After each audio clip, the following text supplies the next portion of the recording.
So today, I come joining you from the part of the house that I fondly refer to as the Cosmic Utensil, because today we have some new little guests that are going to be joining the collection. We have some mourning geckos. Now these mourning geckos were actually graciously gifted to me by an employee of the Lawrence Hall of Science in Berkeley. She was pretty sad to see these guys go, so I want to do them up right and set them up in something really nice. So, I got this little tank here. So this is not actually the cage they came with. They actually came with a little Zilla unit. However, that Zilla has gaps in the front that are small enough for baby mourning geckos to get out.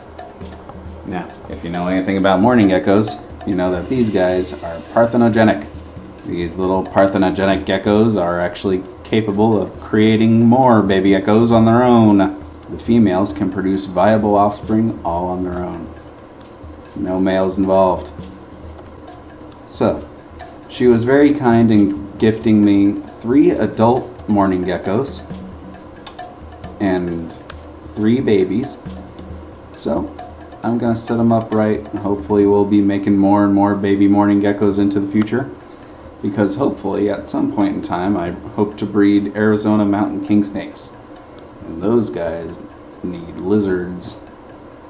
So, these mourning geckos are going to be an essential part of my collection. Not only as feeders, but they're extremely cute. And I can use them in educational programs as well. So the first thing we gotta do is add substrate. I have a mix of cocoa, peat, and sphagnum moss here. Maybe a little bit of sand in there as well, just to give them something to stand on.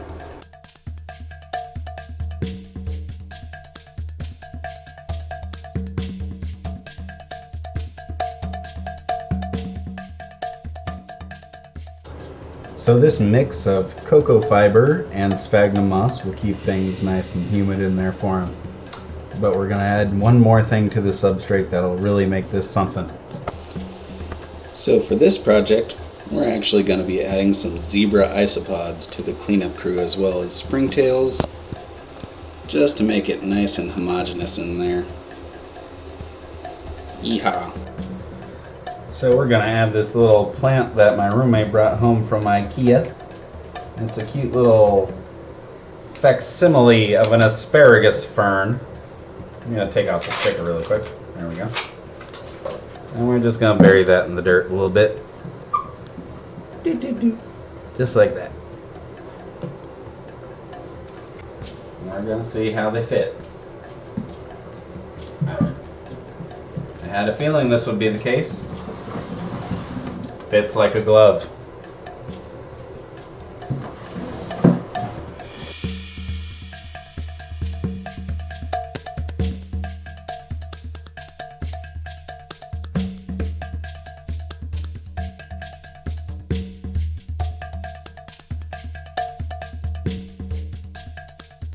I'm just going to use that one to cover up the plastic pot there. Alright, well, I think that looks pretty good for hardscape. Now let's put in some more sphagnum moss to sort of even out some of that a little bit. Now this stuff is still dry, so I'm going to have to wet it down.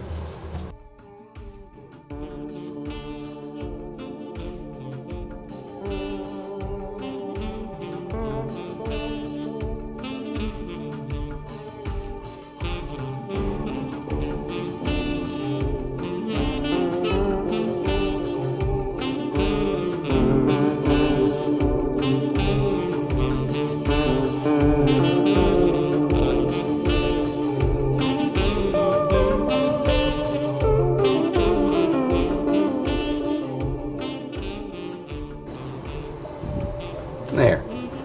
That looks nicer. I had to fiddle with that flower thing for quite a while to get it looking just how I wanted it. Alright. Not looking too bad. I'm gonna add this tiny cork tube to the middle of this little log here. So hopefully they lay their eggs inside that tube.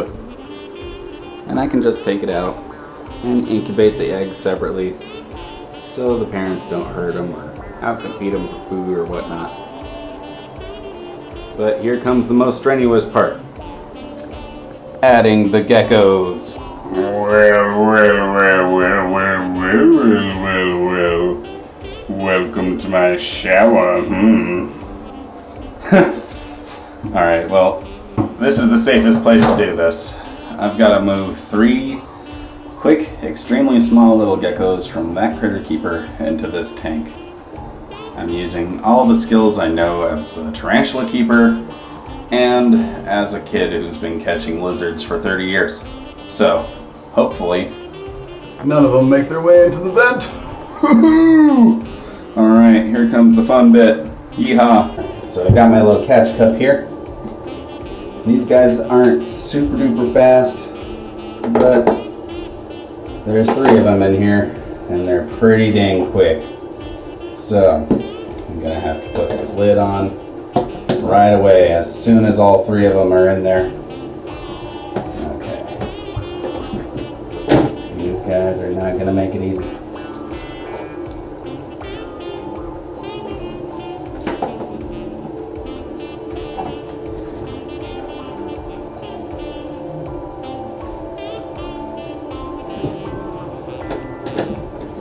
Alright, we've got one out.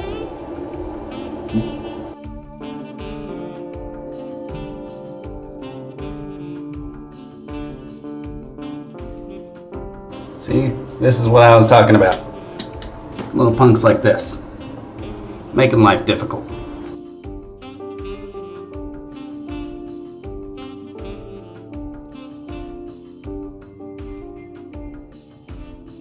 Still wish I had a bit more space to do this in, but this is the safest place to do it in.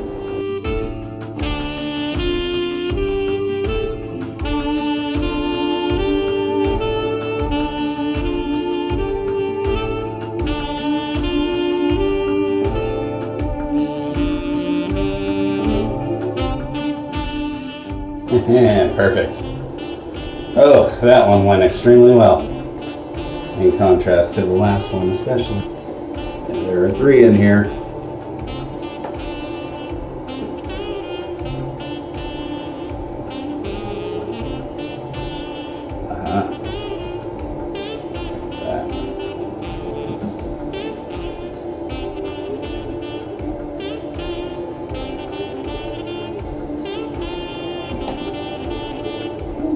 That was close.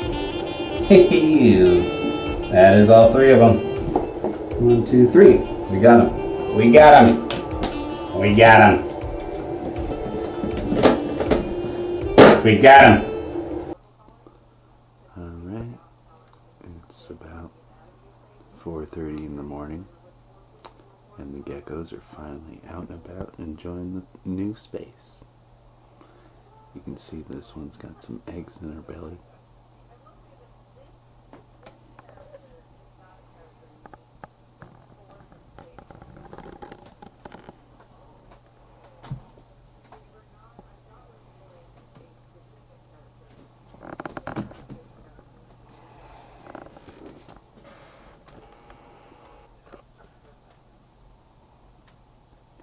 And there we are. And that'll be the video for now. I'm gonna go to sleep. Alright, here we are a couple days later. Everyone's all settled in. Got cork barks all out. Got a couple of eggs on the way. These mourning geckos are really fun to watch. They chirp a lot at night too. Just something I wasn't quite expecting.